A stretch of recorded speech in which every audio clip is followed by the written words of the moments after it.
एक हमें इसमें क्या दिए वर्ग, क्या है वर्ग, और एक मेरा क्या है इसमें मूल, क्या तो मूल। तो अब बता हमें यहाँ वर्ग, तो वर्ग का अपना लोग इंग्लिश जानते हैं क्या होता है बताओ, स्क्वायर, और मूल को क्या बोलते हैं रूट। तो ये अलग अलग। अब बता हम मूल किसको बोलते हैं, कोई भी मेरा मूल चीज रहता है क्या, कहने मतलब अगर हम किसी संख्या को वर्ग करेंगे, जैसे हमने 2 का वर्ग किया, ये क्या किया 2 का वर्ग, तो 2 का वर्ग कितना होगा 4।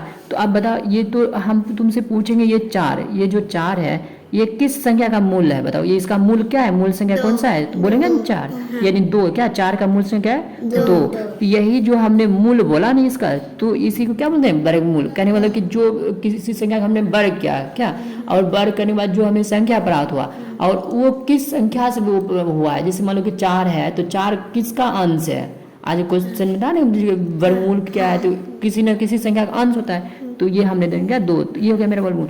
अब मेरे में एक टर्म आया वर्ग था, तो अभी हम जानेंगे पहले वर्ग क्या है। तो वर्ग को अभी जस्ट जाना क्या बोलते हैं बता, स्क्वायर।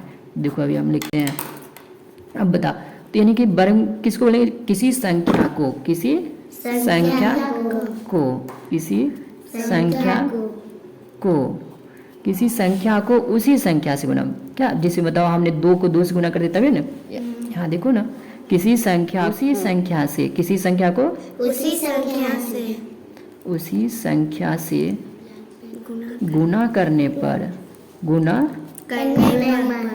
करने पर जो संख्या प्राप्त होती है, जो संख्या प्राप्त होती है, जो संख्या प्राप्त होती है, जो संख्या प्राप्त होती है उसे क्या कहते हैं वर्ग संख्या।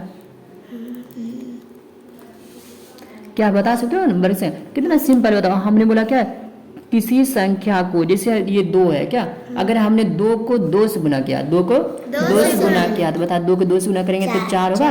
तो कहने मतलब क्या हुआ, अगर हम जो संख्या है मेरा अगर 3 है तो 3 का हम वर्ग पूछेंगे, ये जब इसको वर्ग पढ़ने इसको क्या पढ़ेंगे 3 का वर्ग, 3 का वर्ग, या इसको हम क्या बोल सकते हैं 3 का स्क्वायर। अब बताओ 3 का स्क्वायर, तो 3, अब 3 को 3 ही से गुना करेंगे, बताओ क्यों, क्योंकि 2 बार है तो 2 ही बार ना गुना करेंगे, तो 3 को 3 से गुना किया क्या हुआ 9।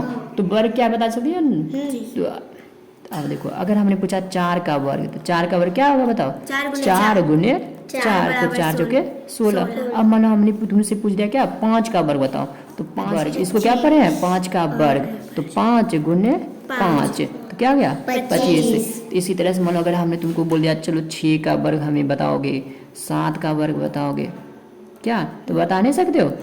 बहुत नॉर्मल, यानी कि हम मान लो जो संख्या वर्ग पूछेंगे उसको उसी से गुना करेंगे, चलो वर्ग हो गया। क्या आएगा हमें बताओ वर्ग आया, वर्गमूल। अभी तुरंत हमने वर्गमूल थोड़ा सा जाना था, क्या वर्गमूल क्या है, जो किसी संख्या का वर्ग है ना, क्या किसी संख्या का वर्ग और वो किस संख्या का अंश हो रहा है, क्या तो वर्गमूल हम क्या लिखेंगे किसी संख्या का वर्गमूल, क्या लिखेंगे इसमें किसी संख्या का वर्गमूल, संख्या का वर्गमूल, वर्गमूल वह संख्या होती है, किसी संख्या का वर्गमूल वह संख्या होती है जिसे खुद से गुना कर होती है जिसका वर्ग, जिसका वर्ग करने पर वह संख्या प्राप्त होती है। यही बात ना। अब मान लो कि हमारे सामने √4 है, पूछेंगे बताओ √4 किसका वर्ग है, तो √4 के अगर हम 2 बार गुना करेंगे उसका वर्ग करेंगे तो बताओ तो क्या आ जाएगा 2। जिसका वर्ग करने पर वह संख्या होती है, प्राप्त होती है। वर्गमूल क्या कहा, किसी संख्या का वर्गमूल वह संख्या होती है जिसका वर्ग करने पर वह संख्या प्राप्त होती है। जैसे मान लो तुमको हमने कहा 2 का वर्ग, तो 2 का वर्ग क्या था बता 4। अब हम ये जो 4 मेरा आया तो 4 को ये 4 का अगर हम वर्गमूल निकालेंगे क्या, तो 4 का वर्गमूल क्या होता है 2। यानी कि देखो ये जिस संख्या का वर्ग किए वही संख्या में प्राप्त हो जाता है। तो एक तरह से हम बोल सकते हैं वर्ग और वर्गमूल एक दूसरे क्या बताओ उल्टा, क्या है उल्टा। तो एक बात हमेशा याद रखना, वर्ग का उल्टा, क्या याद रखेंगे वर्ग का उल्टा, वर्ग का उल्टा वर्गमूल होता है। वर्ग का उल्टा क्या होता है बताओ वर्गमूल। क्या अब देखो, अब मैंने कहा है क्या वर्गमूल ज्ञान करने की विधि, ये बात बहुत आसानी से ध्यान रखना। और इसी में देखना जो भी क्वेश्चन कठिन कठिन रहता है ना सब बन जाएगा इसी से।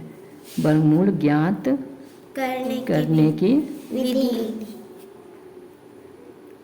विधि, वर्गमूल ज्ञात करने की विधि। अब बताओ तो वर्गमूल ना दो तरह से ज्ञात करेंगे। कितने तरह से? दो तरह। एक बोलोगे गुणनखंड विधि, क्या नाम रख सकते हैं? गुणनखंड विधि। और दूसरा क्या नाम रख सकते हैं? भाग विधि। क्या नाम रखेंगे? भाग विधि। अब बताओ गुणनखंड में कैसे? गुणनखंड में देखिए कि इस तरह से जैसे नहीं अभाज्यखंड बनाते हैं, जैसे मान लो ये 16 है क्या, तो 16 को गुणनखंड, तो इसी का हम इस तरह क्या लिख रहे हैं? गुणनखंड। अगर मान लो कि कोई मेरे सामने किया छोटा संख्या तो उसका गुणनखंड किए तो तुरंत बन गया। अगर मान लो मेरे सामने दे दिया कोई बड़ा संख्या दे दिया 10 से 24 दे दिया क्या, तो इसका अगर भाग इसके से, तो भाग विधि में ऐसे और एक ऐसे लाइन करके चलता है, समझे, और इसको ऐसे करके चलेगा। ये कौन सा विधि हो जाएगा? भाग विधि। अब देखो हम पहले गुणनखंड वाला थोड़ा देख लेते हैं क्या, तो गुणनखंड विधि का एग्जाम्पल देख लेते हैं क्या हम विधि। तो क्या रख देते हैं? 81 का वर्गमूल, 81 का वर्गमूल गुणनखंड विधि से, गुणनखंड विधि से ज्ञात करो। देखो कितना सिंपल। हमने बोला 81, तो आराम से 81 लिख लेंगे। यहाँ देखो तुम 81 लिख लिया, और अभी तुरंत हमने बोला ये वर्गमूल। पहले क्या इसमें दोष लगेगा? नहीं। तो दो के लिए कैसे चेक करते हैं? अगर जिसके इकाई स्तंभ 0, 2, 4, 6, 8 रहता है वही ना दोष करता है, तो ये नहीं होता। अब हम सोचेंगे 3 से लग रहा है, तो देखिए 3 में क्या करते हैं? इस दोनों को जोड़ते हैं। क्या करते हैं? क्या जानते हैं? जो मेरे संख्या दिया हुआ है क्या, उसके अंकों को जोड़ेंगे। अगर वो अंक का जोड़े और मान लो कि जो वो 3 के से कटने वाला आ गया, जैसे यहाँ पे 8 और 1 जोड़ेंगे तो क्या होगा? 9। तो 9 तो बता 3 से कटता है, इसलिए हम यहाँ से 3 से लगा सकते हैं। तो कितना नाम लगा था? यहाँ तो 8 है, तो हम पहाड़ा टेबल पढ़ना शुरू करेंगे, तो 3 का 3, 3 दूना 6, तो 2 बार में आया। क्यों 2 ही बार में लगाए? क्योंकि 3 बार पढ़ते तो 9 आ जाता, तो बढ़ जाते, तो 1 इससे कम ही रखेंगे। 3 दूना 6, तो बताओ जब ये 6 आ गया तो यहाँ तो 8 है, तो 2 अभी शेष है, तो 2 पर 1 21, 3 सते 21। अब 3 से लगाए क्या? अब बताओ हम 3, तो ये तो हमारे पहाड़ा में आ ही जाता है, 3 नमा 27। फिर किससे लगा? 3 से। फिर एक बताओ, तो ये 81 का वर्गमूल बना, तो वर्गमूल का चिन्ह ये होता है क्या, तो हम वर्गमूल के लिए अब बताओ जो मेरे आया क्या आया, कितना 3 है, काउंट कर लो 4 गो, तो 3 गुना 3 गुने 3, तो ये 2 में से 1 बाहर आएगा क्या, वर्गमूल में यही होता है। यहाँ पे क्या छुपा रहता है? 2, यहाँ कुछ नहीं, क्या है? 2, तो इसलिए 2 चुने तो 3, और इस जोड़ा में से भी 1 3 आ गया, तो 3 3 9। अब मान लो इसमें क्या क्वेश्चन आता है जानती है? कभी कभी छोटा दे देगा, जैसे मान लो हमने यहाँ लिखा क्या, एक क्वेश्चन तुम्हें दे दिया 32, क्या लिखा? 32 को किस संख्या से गुना करने पर, 32 को किस संख्या से गुना करने पर वह पूर्ण वर्ग बन जाएगा, वह पूर्ण वर्ग बन जाएगा। इस तरह क्वेश्चन रहता है ना, वर्ग बन जाएगा। तो देखना ये इसी पे बनेगा। अगर जब भी गुना आ जाए या भाग आ जाए, समझे क्वेश्चन में ये वाला ध्यान रखना, जब मेरे क्वेश्चन गुना आ जाए ना या भाग आ जाए, बोलेगा कि कोई भी दे देगा, बोले वह छोटी छोटी संख्या ज्ञात करिए जिससे इसको गुना करने पर या इसको विभाजित करने पर या बोले इसको भाग करने पर, बोले तो आराम से चाहे बड़ा संख्या क्यों ना हो चाहे छोटा संख्या क्यों ना हो, तो इस विधि में हम क्या निकालेंगे? अभाज्य गुणनखंड। क्या निकालोगे? अभाज्य गुणनखंड विधि। तो जो मेरा संख्या रहेगा उसका अभाज्य गुणनखंड निकालेंगे। अब मान लो हम इसको लगाएंगे तो 2 से लगेगा, क्योंकि लास्ट में 2 आ गया क्या, 2 से लाएंगे क्या होगा यहाँ पे 16, फिर 2 से लाएंगे तो 2 8 16, फिर 2 से लाएंगे तो 4। अब थोड़ा नहीं हटा तो इधर लिख लेते हैं। अब बता 2 से लगाया 4 में तो 2। अब बता अब जोड़ा लगाएंगे क्या, 32 को हमको पूर्ण वर्ग बनाना है, तो 32 को पूर्ण वर्ग बनाएंगे, तो बता 32 बराबर क्या लिखेंगे? 2 गुने 2 गुने 2 गुने 2 गुने 2। अब बता हमको इसको पूर्ण वर्ग बनाना है। पूर्ण वर्ग मतलब क्या? ये 32 को किससे गुनेंगे करेंगे कि यह एक पूर्ण वर्ग संख्या बन जाए, यानी कि वर्गमूल बन जाए एक तरह से मानो तो। बता इसको हम पेयर देखेंगे, 2 और 2 लग रहा है इसका, तो क्या बता ये 2 में बताओ सोचने वाली बात है, हम क्या रख इसको किससे गुना करेंगे इसका पेयर बने 2 से। 1 2 है, 1 2 कमी है, इस संख्या को कभी बोलेगा ना किससे गुना करने पर, अब इस टाइम से क्या आ गया बताओ इसका 2, क्योंकि 2 से गुना करेंगे बताओ 32 दूना 64 ये पूर्ण जाएगा, तो इस विधि से भाग विधि से वर्गमूल